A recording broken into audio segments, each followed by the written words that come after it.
Alors, on va passer maintenant au deuxième grand point de notre cours vidéo d'aujourd'hui en ce qui concerne l'ensemble des définitions d'une fonction.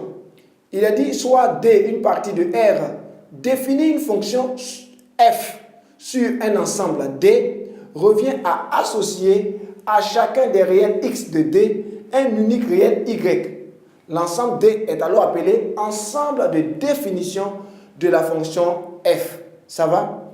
Je vais te donner une astuce pour mieux clarifier cette définition. En fait, l'ensemble de définitions est l'ensemble des réels x pour lesquels f de x existe.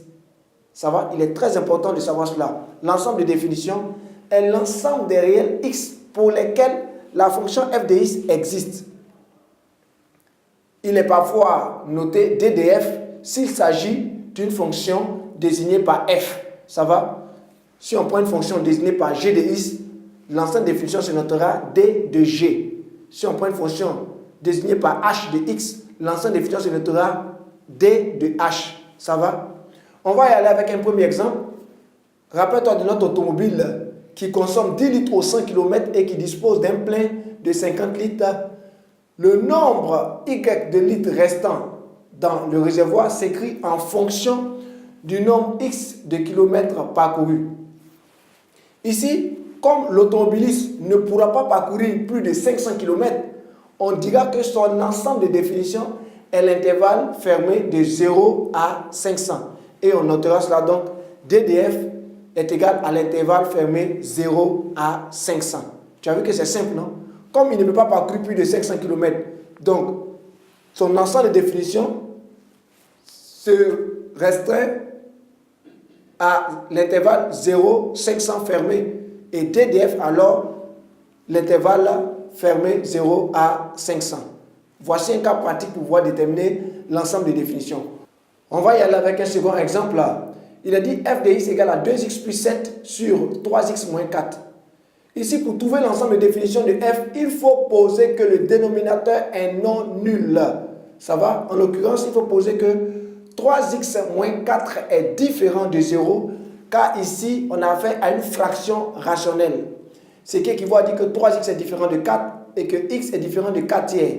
Donc, l'ensemble de définitions de f est DDF est égal à R privé. Le trait que tu vois là, le slash, signifie privé. Donc, DDF est égal à R privé de 4 tiers mis entre accolades.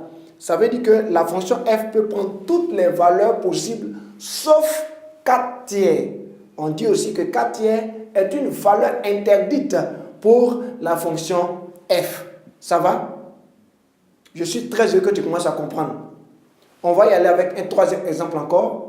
Il est demandé de déterminer l'ensemble de définition de la fonction g de x est égal à moins 3x plus 6. Ici, il n'est pas peur. C'est très simple. Pour trouver l'ensemble de définitions de g, il faut poser que l'intérieur de la racine est positif. C'est-à-dire tout ce qui est à l'intérieur de la racine est positif.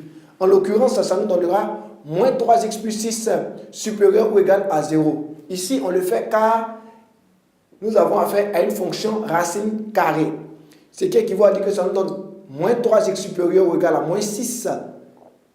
Comme on a moins de part et d'autre, ça va changer le sens de l'inégalité. Et ça nous donne par la suite donc x inférieur ou égal à 6 tiers. Et on a comme résultat donc x inférieur ou égal à 2.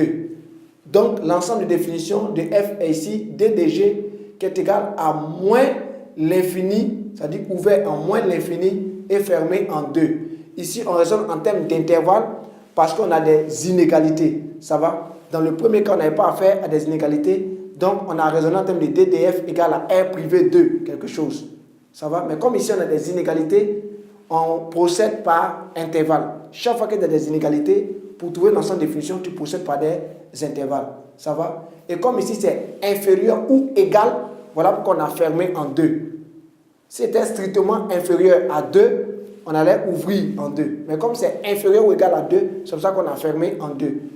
Tu sais avec moi qu'en moins l'infini, c'est toujours ouvert. L'intervalle est toujours ouvert en moins l'infini ou même en plus l'infini.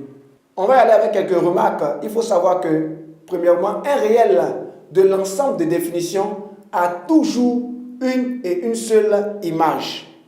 Il est très important de savoir cela. Aussi, il faut que tu saches que pour les fonctions du type fraction rationnelle, l'ensemble de définitions est l'ensemble des nombres pour lesquels le dénominateur est non nul. Ça dit que le dénominateur est différent de 0. Ça va? Ça veut dire que si tu veux déterminer l'ensemble de définitions des fonctions de type fraction rationnelle, il faut tout simplement poser que le dénominateur est différent de 0 et tu résous. Ça va?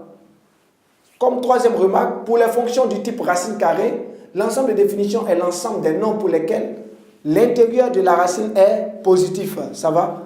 L'intérieur de la racine est positif. Donc, chaque fois que je serai amené à déterminer l'ensemble des définitions d'une fonction racine carrée, je pose que tout ce qui est à l'intérieur de la racine est supérieur ou égal à 0 et je résous comme ce fut le cas tout à l'heure. Ça va? Ok, c'est ici que s'achève notre vidéo d'aujourd'hui. Tu sais avec moi maintenant les quelques généralités sur les fonctions. Tu comprends mieux maintenant la notion de fonction. Et tu sais déterminer même l'ensemble de définitions de quelques fonctions. Je suis très heureux pour toi. J'espère que ce cours t'a énormément enrichi. Je t'encourage à t'exercer davantage. Porte-toi bien. À la prochaine dans une autre vidéo sur succès assuré. Reste connecté.